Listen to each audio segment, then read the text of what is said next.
محترم مسلمانانو، د شریعت په احکاماتو کې یو حکم د ګیرې د پریښودو او بریتونو د کټ کولو دی.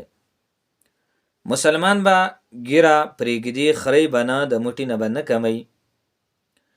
بخاری شریف حدیث دی، رسول الله صلی الله علیه وسلم فرمایي چې تاسو د مشرکینو مخالفت وکړئ، ګیرې اوږدې کړئ او بریتونه کټ کړئ.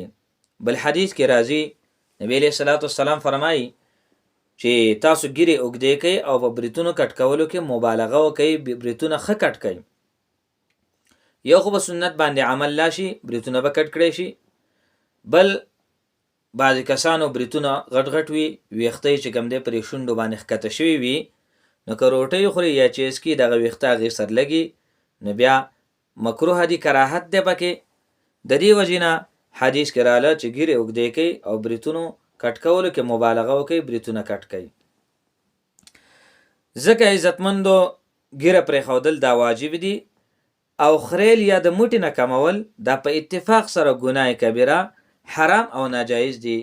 د دې وجې نه مسلمان به ګیره ښه ښکلې د شریعت موافق به وي، د موټي نه به یې کمه نه وي او نه به چې کوم دی د ګیره خری، بلکې د موټي عمره به وي.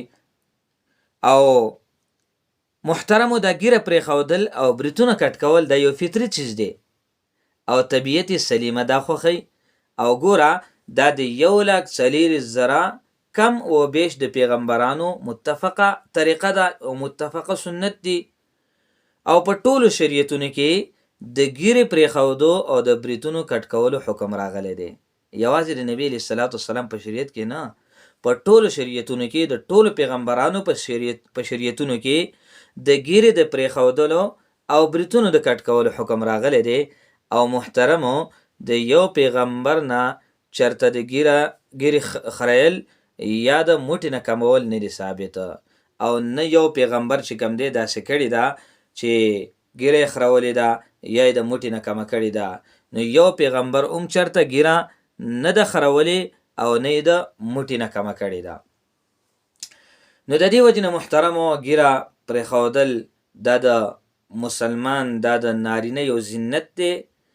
او د دې وجې نه که یو سړی ډېر نیک وي، ډېر نیک اعمال وي او نوافل کوي، تهجدات کوي، د فرایضو اهتمام کوي، حتی چې په طواف کې لګیا دی د لبیک اوازونه کوي او د مخ باندې نبی علیه الصلاة والسلام سنت نشته، ګیره یې خریلې ده یا د موټي نه کمه کړې ده، اگر چې دی ښکلی کار کوي، دغه ټیم طواف کوي، د لبیک اوازونه کوي، خو چونکې د سره د یو ګناه شته دی چې د ګیره په مخ باندې نشته. نو د دې وجې نه ګیره پرېښودل دا د نارینه دپاره، مسلمان دپاره یو زینت دی او ګیره پرېښودل دا واجب دی. او د موټي نه کمول یا خریل دا چې کوم دی په اتفاق سره حرام دی.